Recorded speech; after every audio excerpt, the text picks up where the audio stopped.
Hello everybody, we are playing Kerbal Space Program again, but this time it is yet another Planet Pack review.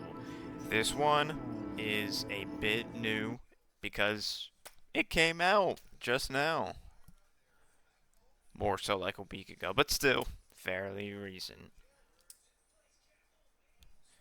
And we are going to check it out. Hopefully I can actually explore these bodies, which I can actually, because before playing it, I did go to these planets. And let me tell you, they're pretty cool.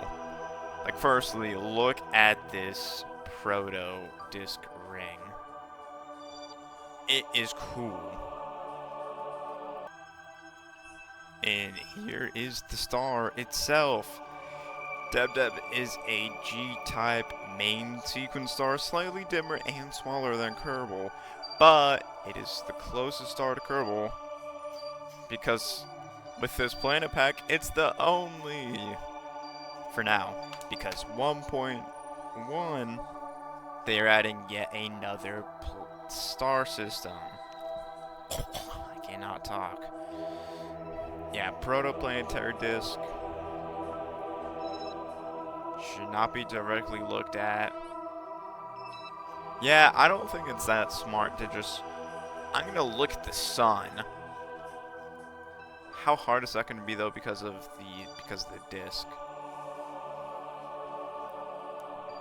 Yeah, human won't ever be able to grasp like a protoplanetary disk. We're never gonna be able to unless we see one. But even then, because this must be huge. Let's check out the first body, which is inside the first giant ring, which is Char. Because every planet pack needs a lava planet. I will give this planet pack credit because it is a new system canonically.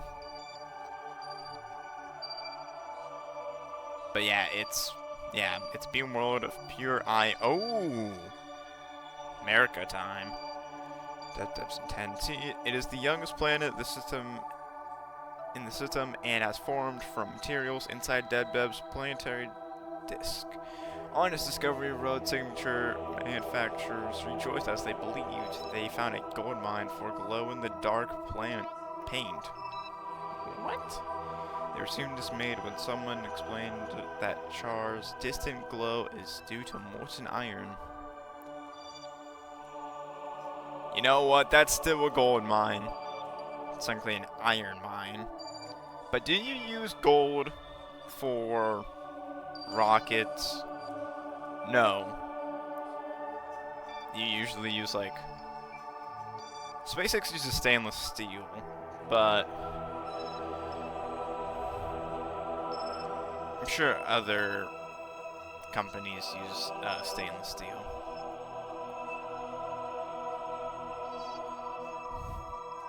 So this is still an incredible planet to terraform. Let's just take the entire planet's resources. Oh yeah, I'm sorry I haven't mentioned it.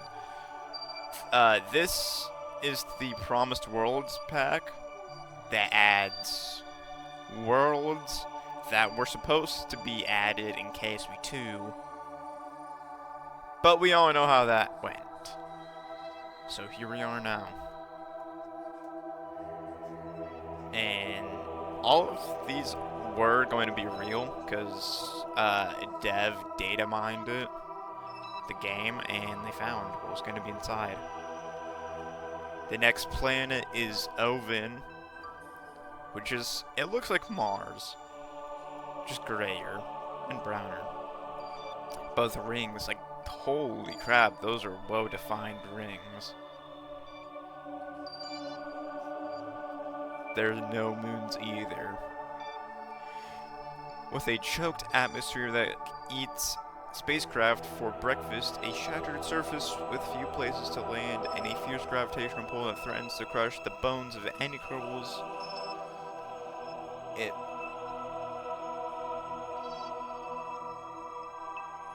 It's yeah, I guess it is. Kerbal kind, how big is it? It has high gravity, apparently. That's okay.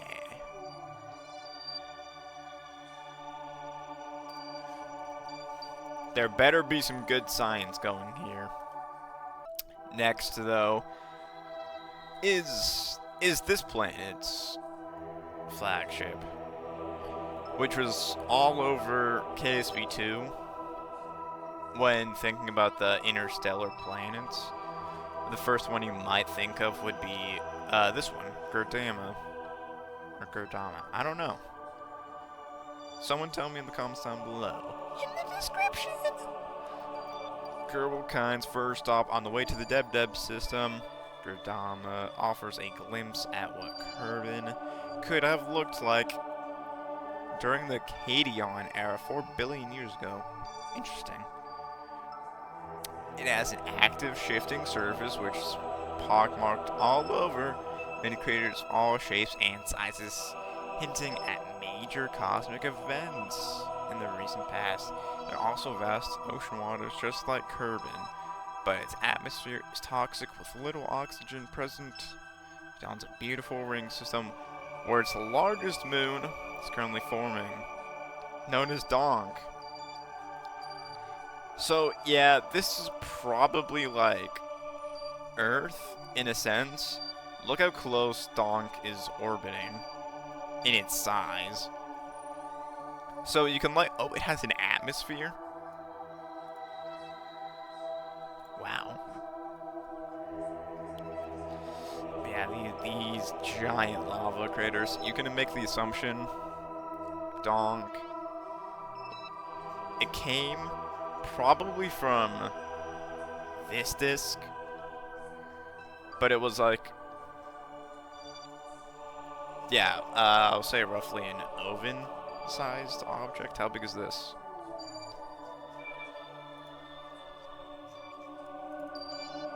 Oh no, oven is huge. This is still like a fifth of the entire size. But yeah, just a little bit bigger. It smacked into Gurdamma and created the ring system and now the moon. But just, there are volcanoes. I actually went here. This was like the first planet I went to. Also the only. But there are rings.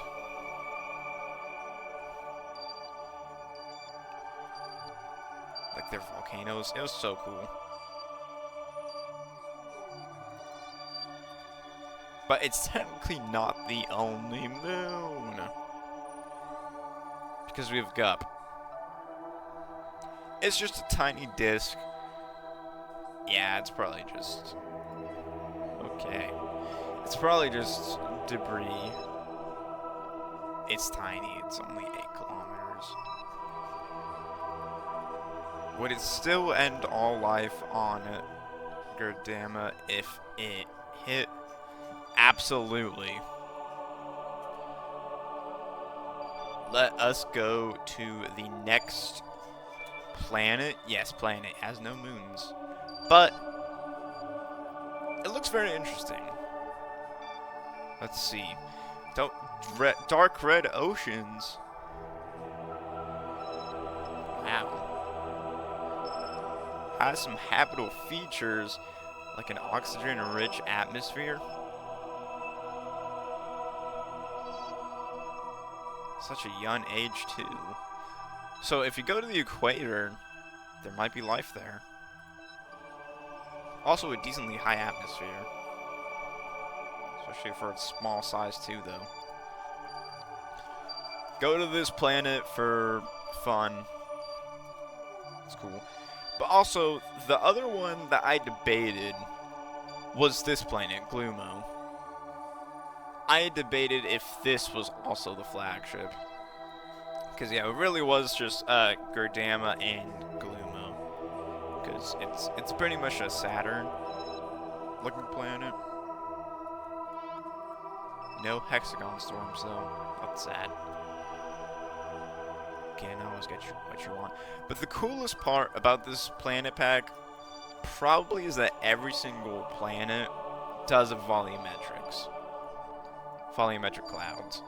Some don't have science yet, which is sad. I know, I love science. It makes the trip worth it. Which is a big problem with some planet packs. They just have nothing. Also, this was another one I landed on. It's tiny. It seriously is. It's only 4 kilometers. Good heavens.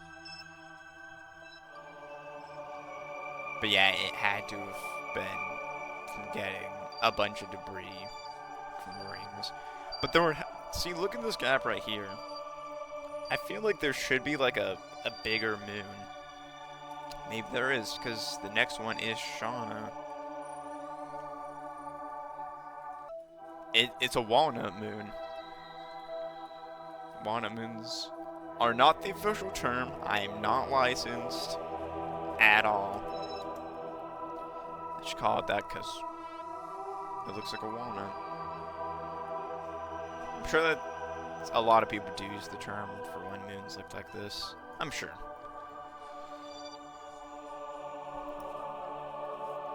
To have a striking its surface, many ledges and cliffs. Two halves? Wait, what? There are 2 different... Let me say so. I orbited this one. I did not see any tidal forces. Khalid.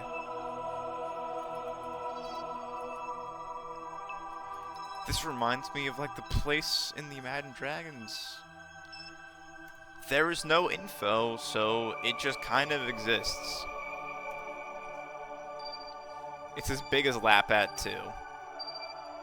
Shadows, how big is Gloomo? Huge. But yeah, no, I don't know what the point of going here is. None, just for fun. But then we have this planet, Merbo.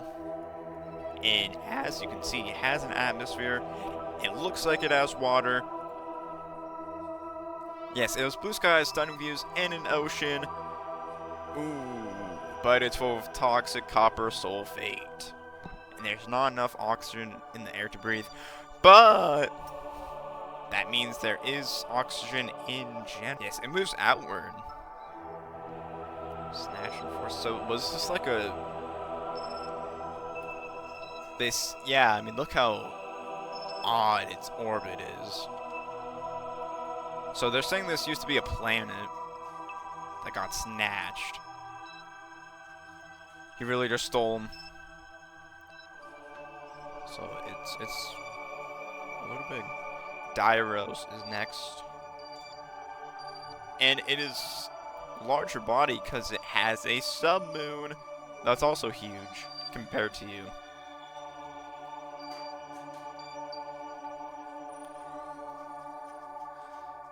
Very crater-like. There are a lot of craters. Okay.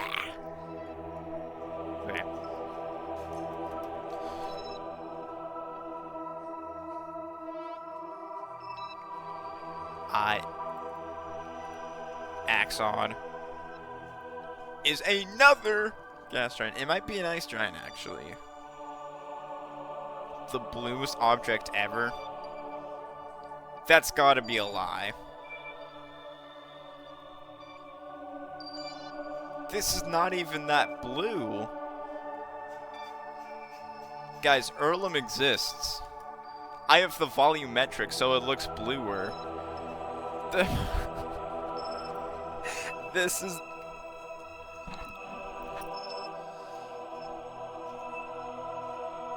Ooh. stars at the top. Yeah, it has giant blue clouds. Yeah. Umad. It's a moon. It's reformed after colliding with another body. What did it hit? So far out, too. Mesma. No, this is where they filmed. This is where they took the Imagine Dragons picture. This is where. Some say it resembles a burnt marshmallow. A space marshmallow. Yum. Yeah, look at the... Having no atmosphere means you can see, like, all the canyons from space. And I love that so much. It's really cool. Omasa is... kind of reminds me of lasagna. You know. Mesma's orbit. Let's... Oh, they're in the same orbit? Whoa. Interesting. It reminds me of the mirror Earth.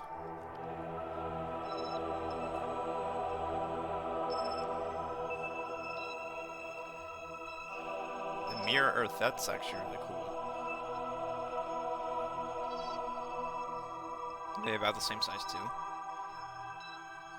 Earned the two moons names after twin knights from Kerbal mythology. Omasa and Mesma. Cool. Then is Rosh, the largest moon actually. As black as coal. There is unlikely that there's actually any coal here. Let's find out if there is any coal. And then the last planet, because that is moon, is Dorao. It's a cold snowball lurking in the farthest reaches of the Deb system. It was called a planet from day one, and anybody who thought otherwise was shown the door. So is it still a planet, though? It has 375. It has a radar, and equator radius of 375. Like, look at Char, for instance. Or, no, Elvin's huge. No, I can't use that. Oh, it's actually smaller than Char. It might not be a planet. It's like Pluto or Plock, whichever one you want to use. It's an icy companion. Cracked. Its body serves from a biscuit, hence name. Its name is Bis in Dorao. And that's the planet pack. Now's the part of the video where I can hopefully go to one of the planets. Hopefully. This time, I was smart, and I didn't do a career. We did sandbox. So, it's speedrun time. World record planet traveler.